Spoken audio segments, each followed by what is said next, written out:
नमस्कार, जय हिंद। स्वागत है आपका स्टडी लवर्स फैमिली में। जैसे कि आप सब जानते हैं कि यूसेट की जो परीक्षा है वो आपका 7 जनवरी को होना निर्धारित हुआ है। और यूसेट की तैयारी के लिए हम क्या कर रहे हैं कि यूसेट का जो पहला पेपर है, फर्स्ट पेपर है सारे विषयों के लिए। फर्स्ट पेपर तो सभी विषयों के लिए एक जैसा ही होता है। तो फर्स्ट पेपर के लिए हम कुछ प्रैक्टिस सेट आपके सामने ला रहे हैं, जिसमें कि आपका आज पहला जो सेट है आपका वो टीचिंग एप्टीट्यूड से रिलेटेड है। तो टीचिंग एप्टीट्यूड के मोस्ट एक्सपेक्टेड मैक्सिमम जो क्वेश्चन जो यूजीसी नेट में पूछे गए हैं या पूछे जाने की संभावनाएं रहती हैं, तो ऐसे क्वेश्चन हम यहाँ पर डिस्कस करने वाले हैं। तो पहला प्रश्न शुरू कर लेते हैं। तो यू सेट के लिए फर्स्ट पेपर के लिए मैं आपको प्रैक्टिस सेट ला कर दूंगा और अगले 5-6 दिन में 5-6 प्रैक्टिस सेट आपको मिल जाएंगे। तो पहला प्रश्न देखिए, पहला प्रश्न है हमारे पास, निम्नलिखित में से किस शिक्षण विधि में शिक्षार्थी की भागीदारी को इष्टतम तथा पहलकारी बनाया जाता है। यानी वो कौन सी शिक्षण विधि है जिसमें शिक्षार्थी की भागीदारी यानी छात्र की जो भागीदारी है वो ज्यादा आपकी इष्टतम और पहलकारी बताया जाता है। तो ये विधि है आपकी, ये कौन सी विधि होगी? प्रोजेक्ट मेथड होगा, परियोजना विधि। परियोजना विधि के बारे में एक बात और ध्यान रखिएगा, परियोजना विधि की खोज किसने करी थी? तो विलियम किलपैट्रिक। तो विलियम किलपैट्रिक का नाम आपको यहाँ पर ध्यान रखना है। विलियम किलपैट्रिक ने जो है परियोजना विधि की खोज करी थी। और क्वेश्चन ये भी पूछा जाता है इनके बारे में कि किलपैट्रिक के गुरु कौन थे? तो जॉन डीवी जो है वो इनके गुरु थे। तो जॉन डीवी इनके गुरु थे। तो ये भी आपको ध्यान रखना है। अगला देखिए, शिक्षण प्रभावकारिता को प्रभावित करने वाला एक सर्वाधिक शक्तिशाली कारक किससे संबंधित है? यानी जो शिक्षण प्रभावकारिता है, प्रभावशाली जो शिक्षण है, एक तरह से सरल अगर इसको कर दें हम, तो प्रभावित करने वाला एक सर्वाधिक शक्तिशाली कारक किससे संबंधित होगा? तो ये किससे संबंधित होगा? देश की सामाजिक व्यवस्था से नहीं होगा, आर्थिक स्थिति से नहीं, ये क्या होगा? शैक्षणिक व्यवस्था से संबंधित होगा। Option number D. अगला देखिए, पूछे गए हैं ये क्वेश्चन, ये देखिए यूजीसी नेट जनवरी सेशन 2017 में पूछा गया था। 2 कथन दिए गए हैं। अधिगम एक जीवन पर्यंत प्रक्रिया है। तो जन्म से लेकर मृत्यु तक जो भी सीखते हैं वही अधिगम है ना। अधिगम अगर भूल गए हो बीएड वाले तो ध्यान रखिए, अधिगम को क्या बोलते हैं? हम सीखना बोलते हैं। तो सीखना जो है एक जीवन पर्यंत चलने वाली प्रक्रिया है। और अधिगम के उपयोगी होने के लिए इसे जीवन प्रक्रमों के से जोड़ा जाना चाहिए। बिल्कुल, अधिगम तभी उपयोगी होगा आपका अगर आप उसका व्यवहारिक प्रयोग कर पा रहे हैं, अपने दैनिक जीवन के जो भी प्रक्रम हैं उनसे उसे जोड़ पा रहे हैं, तो वो अधिगम उपयोगी होगा। तो सही उत्तर क्या हो जाएगा आपका? छूटों की सहायता से चयन करना है। तो क्या है कि ए और आर दोनों ही कथन सही हैं और आर जो है वो ए की सही व्याख्या कर रहा है। तो ऑप्शन नंबर ए इसका सही उत्तर हो जाएगा। अगला देखिए, शिक्षण की प्रभावकारिता का निर्णय निम्नलिखित में से किस रूप में किया जाना चाहिए? शिक्षण की प्रभावकारिता का निर्णय किस रूप में किया जाना चाहिए? तो वो किया जाना चाहिए छात्रों के अधिगम परिणामों के आधार पर, यानी अधिगम परिणामों के आधार पर, न कि देखो शिक्षण सहायक सामग्रियों के उपयोग के आधार पर नहीं किया जाना चाहिए।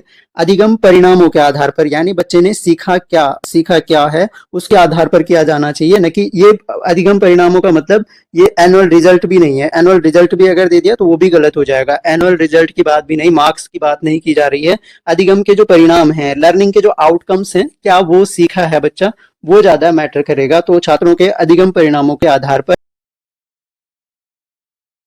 अगला क्वेश्चन, शिक्षा मनुष्य में पहले से विराजमान पूर्णता का आविर्भाव है, किसके द्वारा कहा गया है? तो ये फेमस स्टेटमेंट है स्वामी विवेकानंद की। शिक्षा की परिभाषा है कि शिक्षा मनुष्य में पहले से विराजमान पूर्णता का आविर्भाव है। छात्रों की अधिकतम प्रतिभागिता संभव है, यानी कौन सी इसमें विधि है जिसमें छात्र अधिकतम प्रतिभाग करेंगे? तो यहाँ पर देखिए, व्याख्यान विधि में टीचर सेंटर्ड होता है, पाठ्य पुस्तक विधि में भी नहीं। दृश्य श्रव्य साधनों द्वारा अधिकतम प्रतिभागिता हो सकती है, लेकिन प्रतिभागिता करवानी है इसमें भी दृश्य श्रव्य साधन जो होगा वो डोमिनेट रहेगा। लेकिन परिचर्चा विधि में सभी की प्रतिभागिता मतलब अधिकतम प्रतिभागिता छात्रों की संभव है। मूल्य शिक्षा का उद्देश्य निम्नलिखित में से किस पर संकेंद्रित कर अच्छी तरह से पूरा किया जा सकता है? तो मूल्य शिक्षा को संकेंद्रित कर किस पर?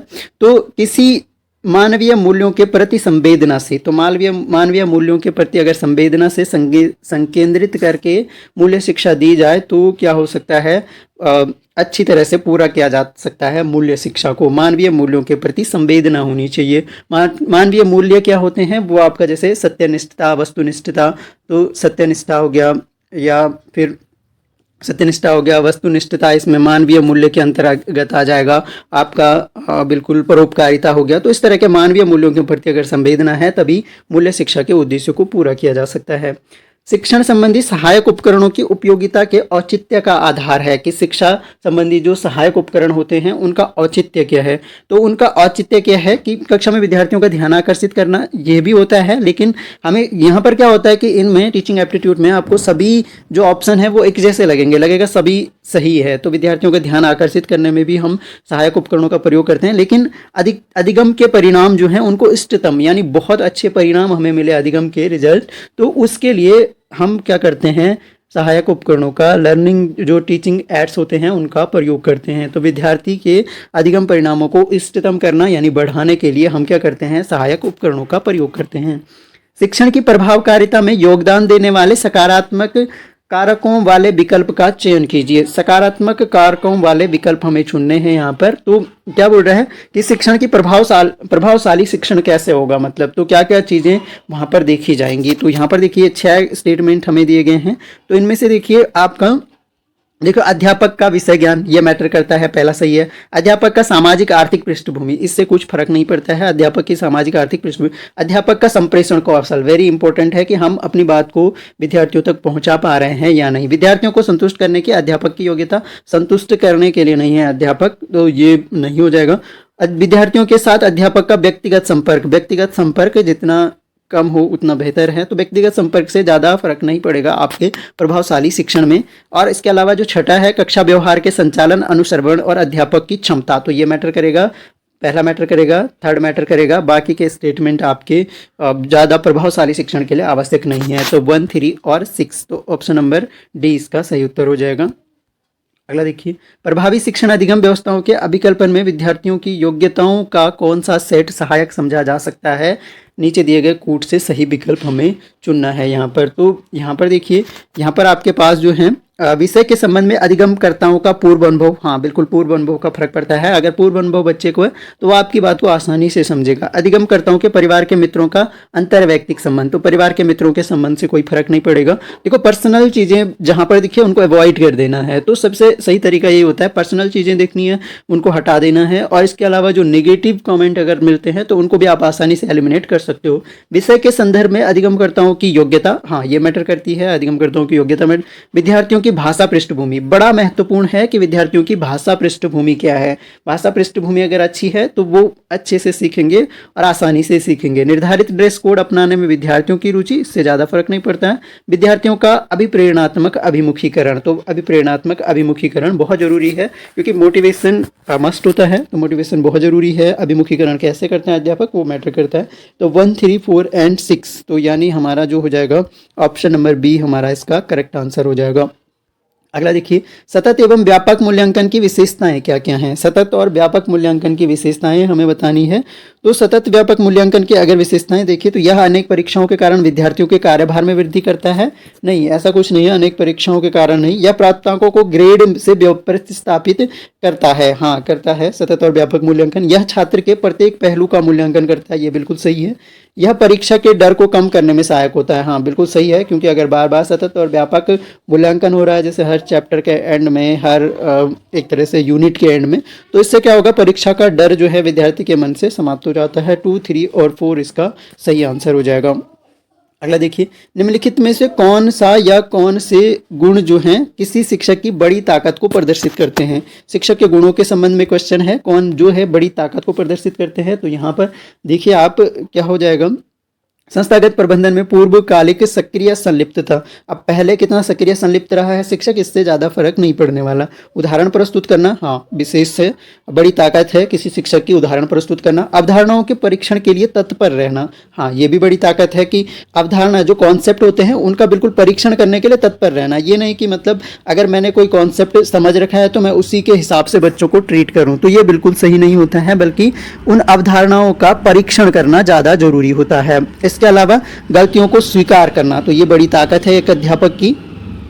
जाएगा 2, 3 और 4 इसका भी करेक्ट आंसर हो जाएगा। ऑप्शन नंबर बी इसका सही है। निम्नलिखित में से कौन सा कथन बहुविकल्प प्रकार के प्रश्नों के संदर्भ में सही है। तो सही बताना है यहाँ पर बहुविकल्प प्रकार के प्रश्नों के संदर्भ में। तो यहाँ पर देखिए, वे सही गलत वाले प्रश्नों की तुलना में अधिक वस्तुनिष्ठ होते हैं। बिल्कुल सही बात है कि जो पहला ही ऑप्शन हमारा सही हो गया कि जो सही गलत वाले प्रश्न होते हैं उनसे ज़्यादा वस्तुनिष्ठ है, थोड़ा ज़्यादा सोचने का टाइम मिलता है। 4 ऑप्शन होता है तो अच्छी ब्रेन स्टॉर्मिंग इसमें हो जाती है। तो ऑप्शन नंबर ए इसका सही उत्तर है, बाकी हम नहीं देख रहे हैं।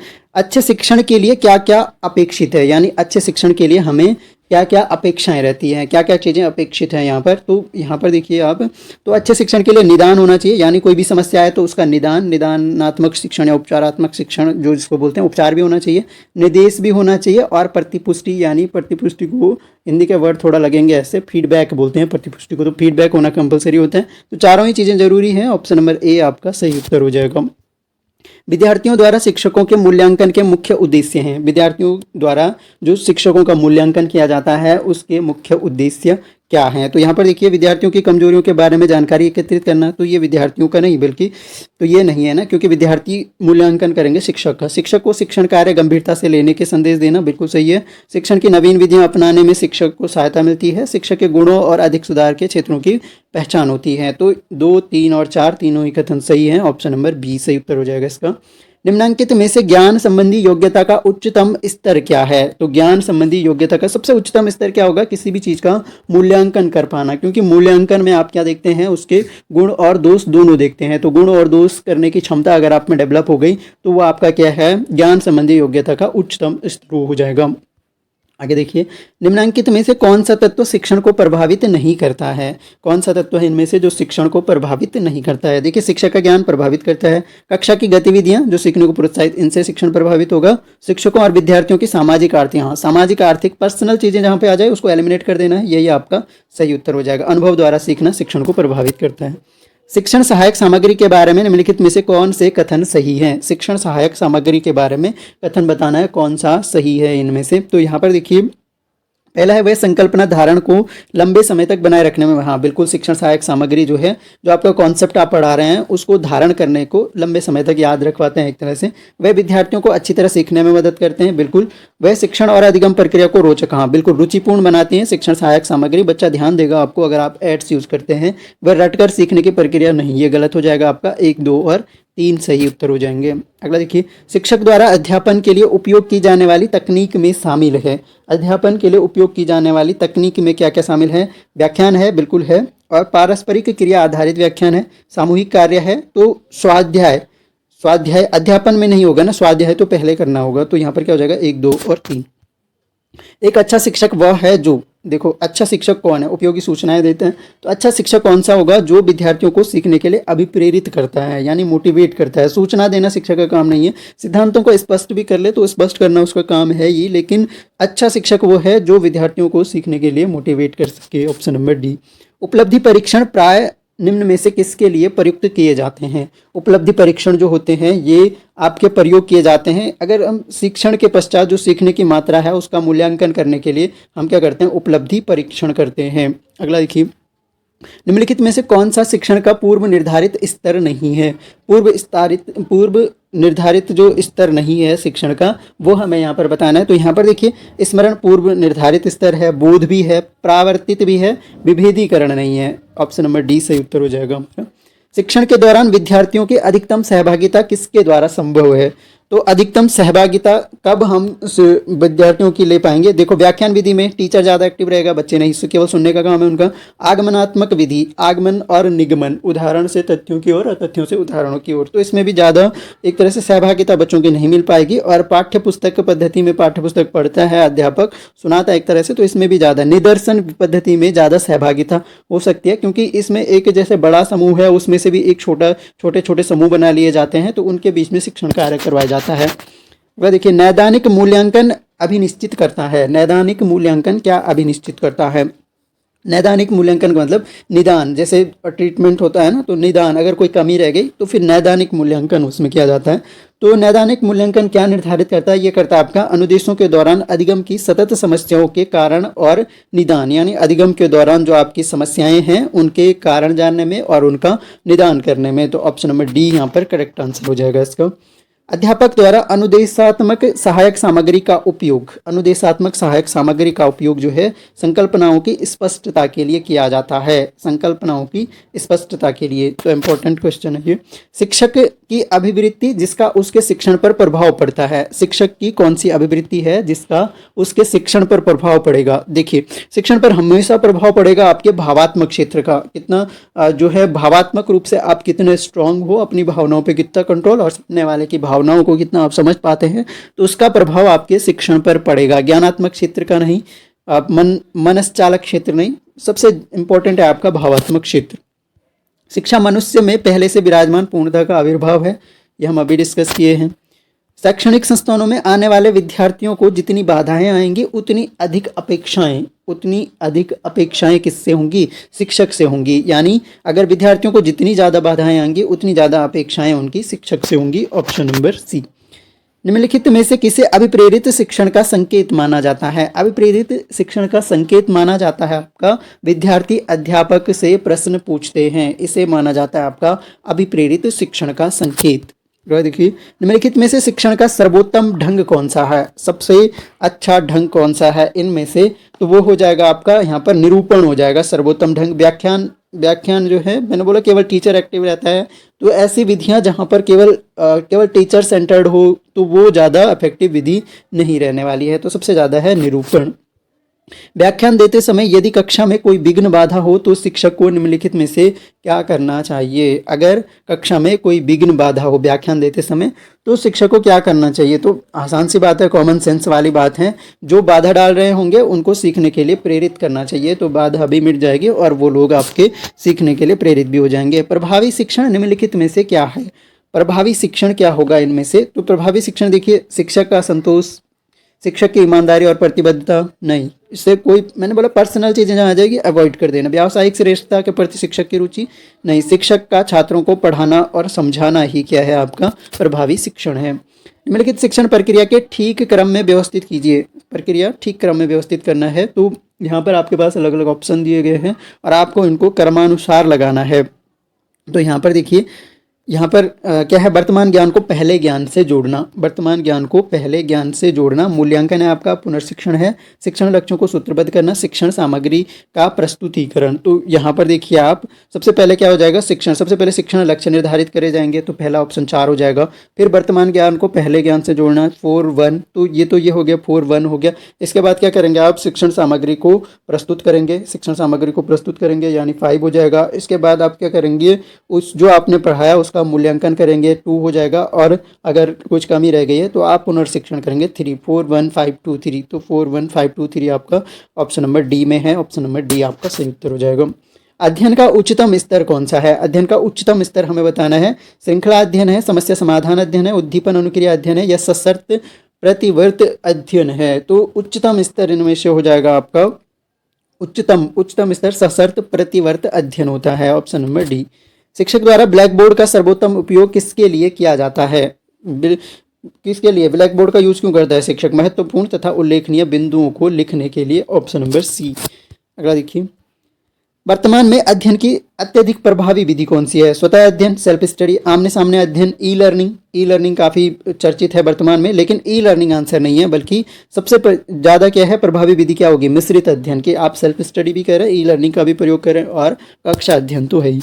प्राथमिक विद्यालय के स्तर पर अधिकतर शिक्षक महिलाएं होनी चाहिए, क्योंकि वे, वेरी इंपॉर्टेंट क्वेश्चन है, पूछा जा सकता है, क्योंकि वो क्या होती हैं, महिलाएं बच्चों से प्यार और स्नेह का व्यवहार कर सकती हैं। ये पुरुषों में ये वाला गुण जो है नहीं पाया जाता है। देखिए, एक व्यक्ति शिक्षण को व्यवसाय के रूप में अपनाकर आनंदित होता है जब, कब होता है वो आनंदित, तब होता है जब वो विद्यार्थियों से आदर प्राप्त करता है। तो वेरी इंपॉर्टेंट है, शिक्षक के रूप में कब आनंदित होता है अध्यापक, जब वो विद्यार्थियों से आदर सम्मान प्राप्त करता है, तब वो शिक्षक व्यवसाय को अपनाकर आनंदित होता है। निम्नलिखित में से कौन सी विधि शिक्षण की सर्वोत्तम विधि है, तो सबसे उत्तम विधि अगर इनमें से बोली जाए तो व्याख्यान विधि, जैसे मैंने बताया, परिचर्चा में भी आपके 2-4 प्रश्नोत्तर विधि में, निदर्शन विधि, जैसे मैंने बताया कि निदर्शन में क्या होता है, ग्रुप्स बना लिए जाते हैं और ग्रुप्स में टीचिंग करवाई जाती है, तो सारे एक्टिव रहते हैं। एक उत्तम शिक्षक को अनिवार्यतः है क्या करना चाहिए, क्या होना चाहिए कि उपाय कुशल स्वेच्छाचारी, स्वेच्छाचारी नहीं होना चाहिए, उपाय कुशल तथा सहभागी प्रवृत्ति का होना चाहिए। ऑप्शन नंबर बी सही उत्तर हो जाएगा। निम्नलिखित में से कौन सी एक लघुकृत शिक्षण पद्धति है? लघुकृत शिक्षण पद्धति, तो ये अगर आपने बीएड किया हुआ है तो आप आसानी से आंसर लगा पाओगे। इसका माइक्रो टीचिंग होता है आपका, माइक्रो टीचिंग, सूक्ष्म शिक्षण भी हम कहते हैं, तो लघुकृत शिक्षण हो गया। निम्नलिखित में से किस प्रकार के मूल्यांकन में अनुदेशन के समय शिक्षक तथा विद्यार्थी दोनों को प्रतिपुष्टि प्रदान करने के लिए अधिगम प्रक्रिया का आकलन किया जाता है? तो प्रतिपुष्टि मैंने बताया फीडबैक, तो फीडबैक देने के लिए अधिगम प्रक्रिया का आकलन किया जाता है। कौन से मूल्यांकन में? तो वो होता है आपका जो निर्माणात्मक मूल्यांकन के प्रकार होते हैं, निर्माणात्मक, संरचनात्मक मूल्यांकन। तो निर्माणात्मक मूल्यांकन में क्या करता है, शिक्षक तथा विद्यार्थी दोनों को ही फीडबैक देकर जो है आकलन किया जाता है। प्रभावी और स्थायी शिक्षा ग्रहण के लिए शिक्षा ग्रहणकर्ता के पास होना चाहिए, तो उसके पास क्या होना चाहिए, योग्यता होनी चाहिए और प्रेरणा का वांछित स्तर होना चाहिए। Option number D. कक्षा संप्रेषण होना चाहिए, तो हमेशा छात्र केंद्रित होना चाहिए, स्टूडेंट सेंटर्ड जो है कक्षा संप्रेषण आपका होना चाहिए। अगला देखिए, कक्षा में परस्पर संवाद से क्या उभर कर आना चाहिए? तो क्या उभर कर आना चाहिए, उससे विचार उभर कर आने चाहिए। ऑप्शन नंबर सी सही उत्तर हो जाएगा। दंड न देकर बच्चे को बिगाड़ना से अभिप्राय है, दंड न देकर बच्चे को बिगाड़ना से क्या अभिप्राय है? तो अवांछित व्यवहार पर दंड दिया जाना चाहिए, अगर अवांछित व्यवहार होता है तो दंड दिया जाना चाहिए। अध्यापन की सर्वोत्तम प्रणाली कौन सी होगी? तो सर्वोत्तम प्रणाली आपकी क्या होगी, चर्चा प्रारंभ करने की पहल करना और उसमें भाग लेना, ये सर्वोत्तम प्रणाली होगी। इनमें से ये इनमें से है ना।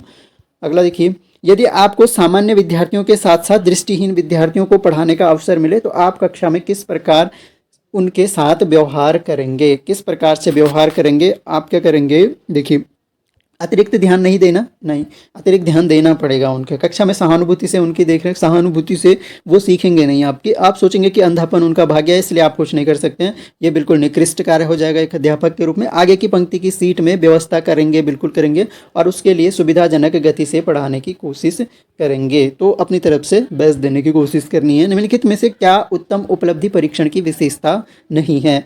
उत्तम उपलब्धि परीक्षण की जो विशेषताएं होती हैं आपकी, वो विश्वसनीयता होती हैं, वस्तुनिष्ठता होती है और वैधता होती है। अस्पष्टता थोड़ी ना हो जाएगा, अस्पष्ट लिखा ही हुआ है तो ये आसानी से लगा सकते हैं आप लोग। निम्नलिखित में से क्या प्रक्षेपित साधन में नहीं आता है? प्रक्षेपित साधन जिनका प्रक्षेपण किया जाता है, जैसे OHP है, सर के ऊपर से वो प्रक्षेपित किया जाता है, तो वो क्या हो जाते हैं, प्रक्षेपित साधन है इनमें से। तो इनमें ब्लैक बोर्ड कोई प्रक्षेपण यंत्र नहीं है आपका, बाकी स्लाइड प्रोजेक्टर है, एपिडाइस्कोप है आपका, ओवरहेड प्रोजेक्टर है, तो ये सारे क्या हैं, प्रक्षेपित किए जाने वाले साधन होंगे। एक अध्यापक के लिए ब्लैक बोर्ड पर लिखने के लिए निम्नलिखित में से कौन सी पद्धति सही है? ब्लैक बोर्ड पर लिखने के लिए अध्यापक के लिए सही है आपका क्या करना है, मुख्य बातों को जहां तक संभव हो स्पष्ट लिखना है, तो ये सही है। एक अध्यापक सफल हो सकता है यदि वह क्या करे? अध्यापक तब सफल हो सकता है जब क्या हो, देखो, विद्यार्थियों को बेहतर नागरिक बनने में मदद करता है, ये भी हो सकता है लेकिन इतना सही नहीं। विद्यार्थियों को विषय का ज्ञान देता है, विषय का ज्ञान तो देना ही है, विद्यार्थियों को परीक्षा में उत्तीर्ण के लिए तैयार करता है, विषय वस्तु को सुव्यवस्थित ढंग से पेश करता है। तो सबसे अच्छा जो अध्यापक है सफल होने के लिए विषय कक्षा में प्रभावी अनुशासन के लिए अध्यापक को चाहिए कि अध्यापक को क्या चाहिए, अध्यापक को छात्रों को कुछ समस्याएं हल करने को दे। तो प्रभावी अनुशासन के लिए छात्रों को कोई समस्या हल करने के लिए दे सकता है। प्रभावी शिक्षक सहायक सामग्री वह है जो, प्रभावी शिक्षक सहायक सामग्री क्या होगा आपका, जो सारी ज्ञानेंद्रियों को आपके एक्टिव करती हो, वो प्रभावी शिक्षण सामग्री है। बाकी रंग बिरंगी देखने में अच्छी हो, इससे क्या ही फर्क पड़ता है। छात्रों में वे अध्यापक लोकप्रिय होते हैं जो, छात्रों में कौन से अध्यापक लोकप्रिय होते हैं, वो लोकप्रिय होते हैं जो उनकी समस्याओं के समाधान में सहायक होते हैं। Option number B. एक प्रभावी कक्षा कक्ष के वातावरण का मूल तत्व है, तो प्रभावी कक्षा कक्ष के वातावरण का मूल तत्व है आपका शिक्षक छात्रों की सजीव अंतःक्रिया। सजीव अंतःक्रिया अगर होती है शिक्षक छात्रों के बीच में तो कक्षा कक्ष वातावरण का मूल तत्व वही है। यदि कक्षा के पहले दिन किसी छात्र किसी अध्यापक को स्वयं का परिचय देने के लिए कहे तो अध्यापक को चाहिए कि वह क्या करे, उनको एक तरह से क्या चाहिए कि संक्षेप में अपने बारे में बता देना चाहिए। ऑप्शन नंबर बी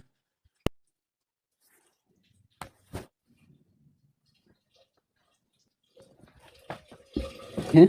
विद्यार्थियों का सही मूल्यांकन निम्नलिखित पद्धतियों में से किससे किया जा सकता है? तो सही मूल्यांकन किससे किया जा सकता है? ये किया जा सकता है आपका सतत मूल्यांकन, कंटिन्यूअस एक तरह से इवैल्यूएशन होना चाहिए। मान लें कि एक विद्यार्थी अपनी समस्याओं को अपने अध्यापक के साथ बांटना चाहता है और इसके लिए वह अध्यापक के घर जाता है। तो अध्यापक को, अच्छा अगर घर आ गया तो अध्यापक को क्या करना चाहिए? अध्यापक को बिल्कुल उसे युक्ति संगत सलाह देनी चाहिए, सहायता दे और उसके मनोबल को प्रोत्साहित करे। Option number D. अगला देखिए, जब कुछ विद्यार्थी शरारत करके कक्षा के अनुशासन को जानबूझकर भंग करने की चेष्टा कर रहे हो तो एक अध्यापक के रूप में आपकी भूमिका क्या होगी? तो अगर जानबूझकर कोई बच्चा ऐसा कर रहा है तो उन्हें क्या करना चाहिए? उन्हें आत्म परीक्षण का अवसर देना और उनके व्यवहार में सुधार लाना। Option number D. निम्नलिखित में से कौन सा प्रक्षेपित साधन का है? प्रक्षेपित साधन, फिर से प्रक्षेपित साधन पूछ लिया है यहाँ पर। तो जो एपिडायस्कोप है यह आपका प्रक्षेपित साधन है। इनमें से ब्लैक बोर्ड नहीं है, त्रिविम प्रदर्शन नहीं है, ग्लोब भी नहीं है। अध्यापक को प्रश्न पूछने में अनिरुद्ध यानी धारावाही माना जाता है यदि वह निम्नलिखित प्रश्न पूछ सकता है। अगर वो क्या पूछ सकता है? अगर वो अर्थपूर्ण प्रश्न पूछ सकता है तो उसे धारावाही माना जा सकता है। शब्द देख लीजिएगा, अगर इस तरह का शब्द लिखा हुआ है इसका मतलब है धारावाही, प्रवाह, एक तरह से अच्छा प्रभाव उसका है। अगला देखिए, निम्नलिखित में से अच्छा अध्यापक होने के लिए कौन सा गुण सबसे महत्वपूर्ण है? अच्छा अध्यापक होने के लिए आपको चाहिए, आपके विषय में निपुणता चाहिए और प्रतिक्रियाशाली आपको होना चाहिए। ऑप्शन नंबर सी आपका सही उत्तर हो जाएगा। अगला देखिए, अध्यापक के समन्वय का प्राथमिक उत्तरदायित्व किसका है? समन्वय का प्राथमिक उत्तरदायित्व किसका होगा? मेरा प्राथमिक उत्तरदायित्व मेरा है कोऑर्डिनेशन के लिए। अगला देखिए, निम्नलिखित कथनों में से कौन सा सही है? पाठ्यक्रम, सिलेबस, पाठ्यचर्चा पाठ्यचर्या का परिशिष्ट है। पाठ्यचर्या सभी शैक्षिक संस्थानों में समान रहती है, ठीक है। पाठ्यचर्या औपचारिक एवं औपचारिक शिक्षा दोनों, औपचारिक और अनौपचारिक दोनों शामिल होती हैं। ये सही है आपका। जरूरी नहीं है सभी शिक्षा समान रहे। सिलेबस पाठ्यचर्या का परिशिष्ट है, नहीं है। पाठ्यचर्या में मूल्यांकन के ढंग शामिल होते हैं, तो मूल्यांकन के ढंग पाठ्यचर्या में नहीं होते हैं। उसको क्या बोलते हैं? पूरा पाठ्यक्रम हो गया आपका, तो पाठ्यचर्या में मूल्यांकन के ढंग नहीं होते हैं, तो ये आपको ध्यान रखना है। एक सफल अध्यापक वह है जो, सफल अध्यापक कौन होगा? जो क्या होगा? एक संवेदनशील हो और अनुशासन प्रिय हो। इनमें से जो सबसे अच्छा ऑप्शन है वो क्या है? संवेदनशील और अनुशासन प्रिय। ऑप्शन नंबर ए आपका सही उत्तर हो जाएगा। अगला देखिए, एक अध्यापक की सबसे महत्वपूर्ण विशेषता है।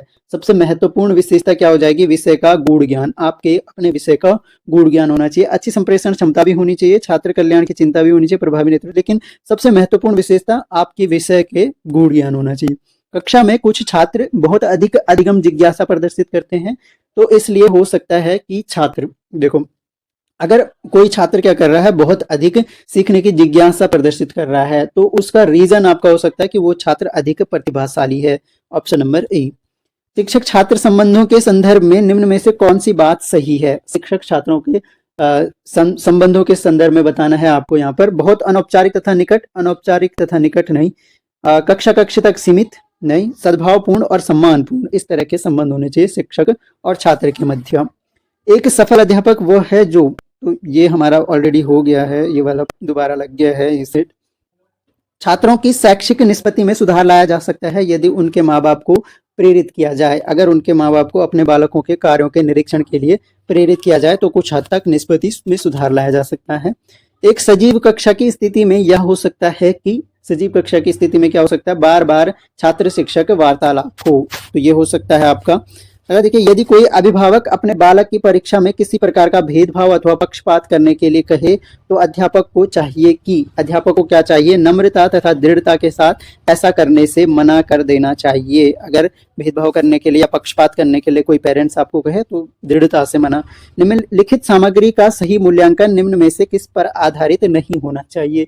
लिखित सामग्री का जो सही मूल्यांकन है वो किस पर आधारित नहीं होना चाहिए? तो वो नहीं होना चाहिए जो पढ़ाया गया है उसे पुनः प्रस्तुत करने की क्षमता। तो सही मूल्यांकन किस पर आधारित नहीं होना चाहिए? पढ़ाया गया है उसे पुनः प्रस्तुत करने की क्षमता पर नहीं होना चाहिए, बल्कि क्या भाषाई अभिव्यक्ति पर होना चाहिए, तार्किक प्रस्तुति, विषय का परिज्ञान पर होना चाहिए। ठीक, जैसा आप पढ़ाया वैसा वो नहीं बता पाएगा। शिक्षक शिक्षण सामग्री का उपयोग क्यों करते हैं? शिक्षक शिक्षण सामग्री का उपयोग करते हैं विद्यार्थियों की समझ की सीमा में पढ़ाने के लिए।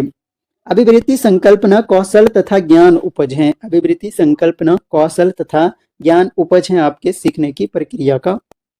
अगला देखिए, निम्नांकित में से कौन सा सीखने की प्रक्रिया का परिणाम नहीं है? सीखने की प्रक्रिया का परिणाम नहीं है आपका। परिपक्वता सीखने की प्रक्रिया का परिणाम नहीं है, बाकी अभिवृत्ति, ज्ञान, संकल्पना सब है। अध्यापक का प्रारंभिक कार्य क्या है? अध्यापक का प्रारंभिक कार्य आपका होगा विद्यार्थियों के सर्वांगीण विकास में सहायता पहुंचाना।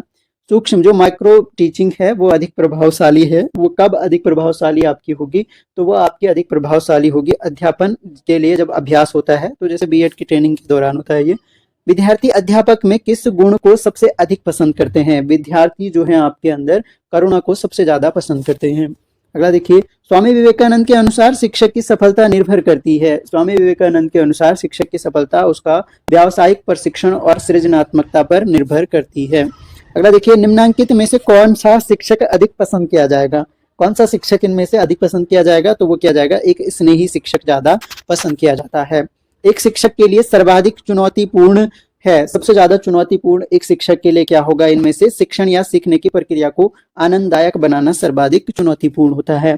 मूल्य शिक्षण का तात्पर्य है, मूल्य शिक्षण जैसे मैंने बताया वर्च्यूज हम बोलते हैं मूल्यों को, तो मूल्य शिक्षण का तात्पर्य क्या हो जाएगा? गुणों का विकास करना, ऑप्शन नंबर सी। अगला देखिए, अध्यापक को मित्र दार्शनिक एवं मार्गदर्शक की अभिव्यक्ति मित्र दार्शनिक एवं मार्गदर्शक की अभिव्यक्ति से गौरवान्वित किया गया है। इसका कारण क्या है? इसका कारण आपका है वह छात्रों को मानवता के महान मूल्यों को हस्तांतरित करता है।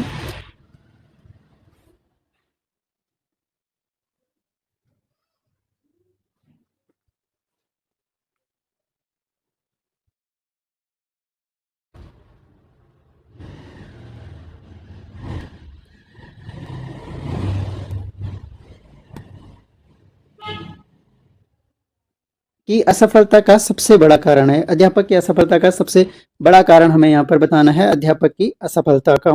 तो अध्यापक की असफलता का सबसे बड़ा कारण विषय के ऊपर पर्याप्त नियंत्रण ना होना अध्यापक की असफलता का सबसे बड़ा कारण हो जाएगा। अध्यापक अपने छात्रों के साथ निम्नलिखित में से किसके द्वारा सामंजस्य स्थापित कर सकता है? तो सामंजस्य स्थापित कर सकता है अपने ज्ञान एवं कौशल से छात्रों को प्रभावित करके। अगला देखिए, अध्यापक अपने छात्रों के साथ निम्नलिखित में से किसके द्वारा सामंजस्य, तो ये क्वेश्चन रिपीट हो गया। शिक्षा निम्नलिखित में से किसका शक्तिशाली साधन है? शिक्षा शक्तिशाली साधन है आपका सामाजिक रूपांतरण का, सांस्कृतिक रूपांतरण का, व्यक्तिगत रूपांतरण का, सभी का। आंसर डी हो जाएगा। विद्यार्थी की अधिकतम आत्मोपलब्धि सेल्फ रियलाइजेशन, इंग्लिश का वर्ड देख लीजिएगा, में अध्यापक का योगदान निम्नलिखित में से किसके द्वारा होता है? अधिकतम आत्मोपलब्धि यानी सेल्फ रियलाइजेशन अधिकतम छात्र को कब होगा? एक तरह से तो कब होगा? जब छात्रों की आवश्यकताओं, लक्ष्यों एवं उद्देश्यों के प्रति संवेदनशीलता जो है अध्यापक रखे, तो क्या होगा? उनको सेल्फ रियलाइजेशन ज्यादा से ज्यादा होगा। अधिगम सीखने का सर्वाधिक उपयुक्त उद्देश्य है, सीखने का सबसे उपयुक्त व्यवहार में परिवर्तन, व्यवहार परिवर्तन ही शिक्षा है। जो छात्र कक्षा में सवाल पूछते हैं, जो छात्र कक्षा में सवाल पूछते हैं उनके साथ क्या करना चाहिए? उन्हें स्वतंत्र रूप से उत्तर प्राप्त करने के लिए प्रोत्साहित किया जाना चाहिए। अगला देखिए, अध्यापक दृश्य साधनों का उपयोग अध्यापन को निम्नलिखित बनाने के लिए करता है। क्यों करता है? दृश्य साधनों का प्रयोग क्यों करता है अध्यापक? क्यों करेगा? आपका रुचिकर बनाने के लिए, ताकि वो अट्रैक्टिव अट्रैक्टिव हो और छात्र आपके शिक्षण में रुचि ले सके। उच्च शिक्षा में अध्यापक की भूमिका का लक्ष्य है, उच्च शिक्षा में अध्यापक की भूमिका का लक्ष्य क्या है? छात्रों में स्व अध्ययन को प्रोत्साहित करना। भाई उच्च शिक्षा में अगर आप पढ़ा रहे हैं तो आप उनको नॉलेज छात्र खुद गेन कर लेता है, लेकिन स्व अध्ययन को प्रोत्साहित करना ज्यादा मेन उद्देश्य है आपका।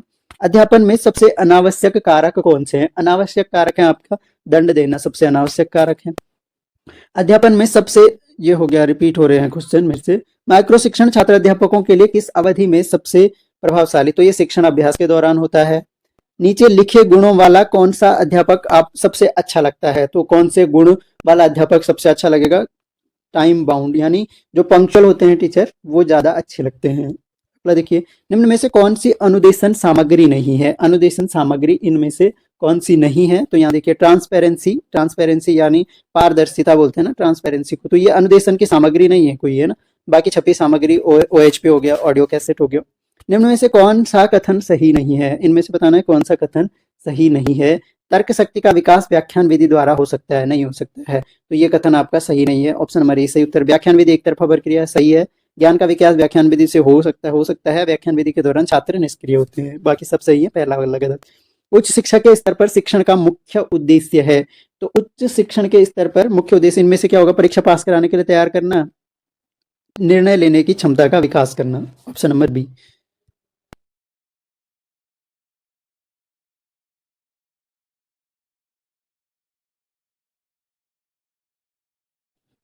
देखिए यहाँ पर मूल्यांकन को इंगित करता है। इनमें से कौन मूल्यांकन, 200 में से 45 अंक प्राप्त हुए राम को, बिल्कुल मूल्यांकन का एक प्रकार है। मोहन को अंग्रेजी में 38% अंक प्राप्त हुए, ये भी एक मूल्यांकन। श्याम अंतिम परीक्षा में प्रथम श्रेणी, ये भी मूल्यांकन का प्रकार है। तो ऑप्शन नंबर डी सही हो जाएगा इनमें से उपयुक्त सभी। निम्नलिखित में से कौन सा कथन सही है, सही कथन चुनना है हमें यहाँ पर। तो सही कथन इनमें से हो जाएगा आपका, विश्वसनीयता और वैधता एक दूसरे से स्वतंत्र होते हैं। अगला देखिए, अधोलिखित में से अध्यापन कौशल किसमें है, अध्यापन कौशल किसमें है। तो यहाँ पर श्यामपट लेखन, समझाना, प्रश्न करना सभी में है अध्यापन कौशल। अधोलिखित वक्तव्यों में कौन सा सबसे अधिक तर्क संगत है, सबसे अधिक तर्क संगत जो वक्तव्य है आपका वो क्या है। शिक्षक अध्यापन कर सकते हैं बिल्कुल। शिक्षक शिक्षार्थियों में ज्ञान प्राप्त करने की आकांक्षा उत्पन्न कर सकते हैं, सबसे अधिक तर्क संगत यही है आपका। निम्नलिखित वक्तव्यों में से कौन सही है, कौन सा सही है इनमें से। तो इनमें से सही आपका पाठ्यक्रम पाठ्य विवरण का अंग है, ऑप्शन नंबर ए। अगर देखिए, टीम अध्यापन में क्षमता है, टीम अध्यापन में क्षमता है आपकी क्या है, एक दूसरे के अध्यापन के पूरक के रूप में आदत के विकास में। अधोलिखित महत्वपूर्ण विशेषताओं में से खुली किताब परीक्षा पद्धति की विशेषता क्या है, खुली किताब पर यह छात्रों को चिंतन के लिए बाध्य करती है। अगला देखिए, अध्यापन की कौन सी विधि अधिकतम ज्ञान के प्रयोग को प्रोत्साहित करती है, कौन सी विधि है जो अधिकतम ज्ञान के प्रयोग को, ये है आपका स्वाध्ययन विधि, ऑप्शन नंबर सी। प्रभावी अध्यापक वह है, प्रभावी अध्यापक कौन सा होगा इनमें से, वो पहले भी डिस्कस कर चुके हैं, छात्रों को सीखने के लिए प्रेरित करने वाला। अगला देखिए, विचार विमर्श विधि का उपयोग किया जा सकता है जबकि, कब किया जा सकता है, जब प्रकरण बहुत कठिन हो तो आप विचार विमर्श विधि का प्रयोग कर सकते हैं। निम्न में से कौन सी शिक्षण सहायक सामग्री है, इनमें से शिक्षण सहायक सामग्री आपको बतानी है। तो हवा मिल का कार्यकारी प्रतिमान, हाँ बिल्कुल, अगर मॉडल है आपके पास वो भी है, टेप रिकॉर्डर है, 16 mm फिल्म प्रोजेक्टर भी है, यानी उपरोक्त सभी आपका सही आंसर है इसका। शिक्षण का मुख्य उद्देश्य है केवल तर्क शक्ति का विकास, केवल चिंतन का विकास, या ए और बी दोनों का विकास, या इनसे अलग जो है डी है सूचना का विकास, ए और बी दोनों का ही विकास करना होगा। शिक्षण की गुणवत्ता प्रदर्शित होती है, शिक्षण की गुणवत्ता प्रदर्शित होती है आपकी छात्रों द्वारा पूछे गए प्रश्नों की गुणवत्ता से, कितने वो गुणवत्तापूर्ण प्रश्न पूछते हैं उतनी गुणवत्ता शिक्षण की होगी। वर्तमान वार्षिक परीक्षा प्रणाली, वर्तमान जो वार्षिक परीक्षा प्रणाली है रटंत विद्या को प्रोत्साहित करती है, हाँ बिल्कुल करती है। मार्क्स लाना, 99% आना रटंत विद्या को प्रोत्साहित कर रहा है। अच्छे पढ़ने की आदत को प्रोत्साहित नहीं करती है, सही है। छात्रों के कक्षा में नियमित आने के लिए प्रोत्साहित नहीं करती है, सभी कथन ये सही है, ऑप्शन नंबर डी। निम्नलिखित अधिगमकर्ता की विशेषताओं में से किसका सकारात्मक परिणाम सुनिश्चित करने के लिए शिक्षण सामग्रियों और मूल्यांकन प्रणालियों की दक्षता पर प्रभाव पड़ने की संभावना है। तो किसका प्रभाव ज्यादा पड़ेगा यहाँ पर, तो यहाँ पर देखिए, अधिगमकर्ता की पारिवारिक पृष्ठभूमि, आयु और निवास स्थान, इसका ज्यादा प्रभाव नहीं पड़ता है। मैंने आपको बताया पर्सनल चीजों का ज्यादा क्या प्रभाव पड़ेगा, अधिगमकर्ता का परिपक्वता का स्तर, अकादमिक निष्पादन और प्रेरणात्मक जो प्रवृत्तियां हैं उसकी, ऑप्शन नंबर डी। शिक्षण सिद्धांत का प्रयोग सर्वप्रथम किसने किया था, शिक्षण सिद्धांत का प्रयोग सर्वप्रथम किसने किया था। तो जेम्स ब्रूनर ने शिक्षण सिद्धांत का सबसे पहले प्रयोग किया था। इंपॉर्टेंट क्वेश्चन है, ज्ञान की वृद्धि के लिए मानव जाति द्वारा प्रयुक्त नवीनतम रणनीति क्या है। तो ये क्या है, वैज्ञानिक चिंतन हमारी नवीनतम रणनीति हो गई। किसी कक्षा में स्थानिक श्रव्य पुनः प्रस्तुति की वजह से विद्यार्थियों को निम्नलिखित में से क्या घट सकता या सकती है। तो क्या घट सकता है, इनमें से बोध में संज्ञानात्मक भार घट सकता है, ऑप्शन नंबर डी। किसी कक्षा में संवाद ग्रहण की संभाव्यता को निम्नलिखित में से किससे बढ़ाया जा सकता है। तो ये बढ़ाया जा सकता है आपका दृष्टिकोण स्थापित करके, ऑप्शन नंबर डी। शिक्षक और विद्यार्थियों के बीच परस्पर संवाद समीपस्थ जोन का निर्माण करता है, यानी किस जोन का निर्माण करेगा। तो ये विकास, समीपस्थ विकास के जोन का निर्माण करेगा। कक्षा में संवाद अनिवार्य रूप से होना चाहिए, कक्षा में संवाद अनिवार्य रूप से तदनुभूतिक होना चाहिए, तदनुभूतिक होना चाहिए आपका संवाद। निम्नलिखित कथनों के समुच्चय में कौन सा शिक्षण और अधिगम के प्रकृति के उद्देश्य को सर्वोत्तम रूप में प्रस्तुत करता है। तो यहाँ पर भी आपके कूट से आपने चुनना है ये वाला क्वेश्चन। तो यहाँ पर देखिए क्या क्या दिया गया है, शिक्षण विक्रय के समान है, खरीदारी के जैसा है, नहीं ऐसा नहीं है भाई। शिक्षण सामाजिक कृत्य है जबकि अधिगम व्यक्तिगत कृत्य, हाँ बिल्कुल, अधिगम शिक्षक करता है तो व्यक्तिगत कृत्य है, और शिक्षण क्या है आपका, सामाजिक कृत्य है आपका। तो यहाँ पर देखिए, अगला देखिए, शिक्षण में अधिगम निहित है जबकि अधिगम शिक्षण को समाहित करता है, हाँ ये सही है, ये भी सही है आपका। शिक्षण एक प्रकार के ज्ञान का अंतरण है जबकि अधिगम इसे प्राप्त करने जैसा है, नहीं सिर्फ ज्ञान का अंतरण शिक्षण नहीं है, और अधिगम इसे प्राप्त करने जैसा ही नहीं है, केवल इससे बढ़कर है कहीं बोधात्मक स्तर, विचारात्मक स्तर का विकास करना। तो ये वाला गलत हो जाएगा इसमें। शिक्षण एक अंतः क्रिया है जो प्रकृति में त्रिपदी है जबकि अधिगम एक विषय में अंतर्गत सक्रिय कार्य है। तो क्या है, एक तरह से ये वाला सही है क्योंकि त्रिपदी है, शिक्षक छात्र और पाठ्यक्रम तीन प्रदेश के हैं, तीन ध्रुव एक तरह से हैं। तो 2, 3 और 5 आपका सही हो जाएगा। कौन सा? ऑप्शन नंबर ए वाला सही हो जाएगा इसका। अगला देखिए, नीचे दी गई सूची में विद्यार्थियों के उन अभिलक्षणों को चिन्हित करना है जो शिक्षण अधिगम प्रणाली को प्रभावी बनाने में सहायक है। इंगित करने के लिए सही कूट आपको चुनना है यहाँ पर। तो यहाँ पर देखिए, विद्यार्थी का पूर्व अनुभव, हाँ ये आपको प्रणाली को प्रभावित करेगा। अगर पूर्व अनुभव यानी पहले से बेसिक नॉलेज अगर बच्चे का ठीक है तो वो आपको हेल्प करेगा टीचिंग में। विद्यार्थी की पारिवारिक वंश परंपरा, तो पारिवारिक वंश परंपरा का कोई फर्क नहीं पड़ेगा, मैंने बताया। विद्यार्थी की अभिक्षमता प्रभावित करेगी। विद्यार्थी के विकास की अवस्था, विद्यार्थी के विकास की अवस्था से भी प्रभाव पड़ेगा आपका। विद्यार्थी के विकास की अवस्था का भी प्रभाव पड़ेगा, किस अवस्था में विकसित है बच्चा, तो उसका भी प्रभाव पड़ेगा। विद्यार्थी के खाने की आदतें से पर्सनल मैटर आ गया, अवॉइड करना। विद्यार्थी की धार्मिक संबद्धता, इससे भी क्या ही फर्क पड़ेगा, हिंदू मुस्लिम सिख ईसाई करेगा कुछ फर्क नहीं पड़ेगा। यानी ये गलत हो गया, ये गलत हो गया आपका। विद्यार्थी की अभिक्षमता ठीक है, विद्यार्थी के विकास की अवस्था ठीक है। विद्यार्थी की पारिवारिक वंश परंपरा से फर्क नहीं पड़ेगा। ऑप्शन 1, 3 और 4, 1, 3 और 4 आपका ऑप्शन नंबर डी। निम्नलिखित में से कौन प्रभावी शिक्षण में प्रमुख व्यवहार है? प्रभावी शिक्षण में प्रमुख व्यवहार आपका हो जाएगा यहाँ पर अनुदेशात्मक विविधता, ऑप्शन नंबर बी। संकलनात्मक परीक्षणों के आधार पर एक शिक्षक अपने विद्यार्थियों के निष्पादन व्यवहार में उसमें अभियुक्त अभिव्यक्त सुस्थित जीवन शैली के संदर्भ में व्याख्यायित करता है। इसे कहा जाएगा, इसे क्या कहा जाएगा आपका? इसे कहा जाएगा आपका निष्कर्ष संदर्भित परीक्षण। अगला देखिए, सभी शिक्षण में अधिगम निहित होता है। हाँ, सभी शिक्षण में अधिगम निहित होता है, कथन देखिए यहाँ पर। और दूसरा ये कहा गया है कि आर है कथन, कारण इसका अधिगम को उपयोगी होने के लिए उसे आवश्यक रूप से शिक्षण से व्युत्पन्न होना चाहिए। अधिगम उपयोगी तभी होगा अगर वो शिक्षण से बने एक तरह से, या शिक्षण से निकले, तभी वो अधिगम। नहीं भाई, सीखना कभी भी कहीं भी उपयोगी हो सकता है ना आपका, वो केवल कक्षाओं में नहीं बल्कि वो आप अपने अनुभव से भी सीख सकते हैं। तो वह अधिगम उपयोगी कैसे भी हो सकता है, तो उसके लिए वो शिक्षण से ही आए, जरूरी नहीं है। तो यानी कथन ए सही है और आर गलत है, ऑप्शन नंबर बी। अगला देखिए, निम्नलिखित में से कौन से कथन शिक्षण की मूल विशिष्टता को प्रतिबिंबित करता है? फिर से कूट से आपको सही उत्तर चुनने हैं। तो ये कूट भी शो करवा दिया मैंने आपको। तो यहाँ पर देखिए, आपको स्टेटमेंट दिए गए हैं यहाँ पर, और यहाँ पर चुनना है हमें सही आंसर। शिक्षण और प्रशिक्षण एक समान है। क्या शिक्षण और प्रशिक्षण एक समान है? नहीं, शिक्षण अलग है, प्रशिक्षण अलग है। जब हम पढ़ते हैं तो अनुदेशन और अनुकूलन के बीच कोई अंतर नहीं होता। नहीं, अनुदेशन और अनुकूलन, अनुदेशन तो अनुदेशित करना होता है, अनुदेश करना होता है एक तरह से, और अनुकूलन यानी सामंजस्य बिठाना होता है किसी भी परिस्थिति के साथ में। तो अनुकूलन और अनुदेशन में अंतर होता है, ये भी गलत हो गया। शिक्षण अधिगम से संबंधित है, ये सही है आपका। शिक्षण कृतिक सूचक शब्द है जबकि अधिगम उपलब्धि सूचक शब्द है, बिल्कुल सही है। शिक्षण एक तरह से कृत्य है, यानी एक व्यक्ति कार्य कर रहा है, शिक्षण पढ़ा रहा है, और अधिगम उपलब्धि सूचक शब्द है। शिक्षण का अर्थ सूचना प्रदान करना है, नहीं, शिक्षण का अर्थ सूचना प्रदान करना नहीं है। अधिगम के घटित हुए बिना कोई भी शिक्षण कर सकता है, बिल्कुल अधिगम के घटित हुए बिना भी आप शिक्षण कर सकते हैं। यानी आपका क्या हो जाएगा यहाँ पर 3, 4 और 6, 3, 4, 6, ऑप्शन नंबर बी सही उत्तर हो जाएगा। निम्नलिखित में से कौन से कारक शिक्षण को प्रभावित करते हैं? फिर से उत्तर को इंगित करने के लिए आपको कूट चुनने हैं यहाँ पर। तो यहाँ पर देखिए, आप यहाँ पर देखिए, शिक्षक की आंतरिक नियंत्रण की संस्थिति, हाँ ये भी सही है। अधिगमकर्ता की अभिप्रेरणा, ये भी शिक्षण को प्रभावित करती है आपका।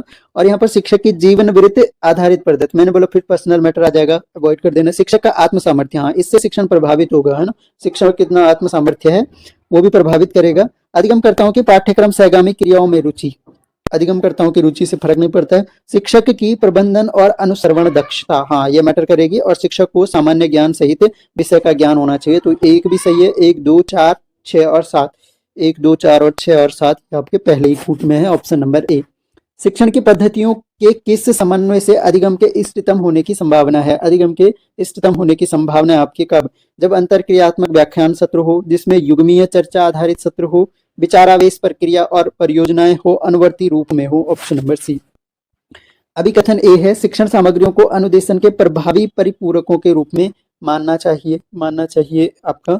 और यहाँ पर यह है कि वे छात्रों को रसमयता बनाए रखते हैं, यानी जो शिक्षण सामग्री, हाँ बिल्कुल, वो छात्रों को रसमयता यानी छात्रों की एक तरह से छात्रों की रुचि बनाए रखते हैं कि वो बैठे रहें और सुने आपको ठीक से। तो शिक्षण सामग्रियों का प्रभाव होता है और वो रसमयता बनाए रखते हैं। तो दोनों ही कथन सही है, ए और आर दोनों सही है। और आर जो है एक ही सही व्याख्या नहीं है, आर एक ही जो है सही व्याख्या नहीं है, केवल रसमयता बनाए रखने के लिए नहीं, शिक्षण सहायक सामग्रियों का प्रयोग आप जो है शिक्षण को प्रभावी करने के अलावा और रुचिपूर्ण बनाने के अलावा और भी बहुत सारे उपयोग होते हैं। नॉलेज को एक अच्छी तरह से प्रेजेंट करने में भी उपयोग होता है। सही व्याख्या नहीं है, बाकी ठीक है।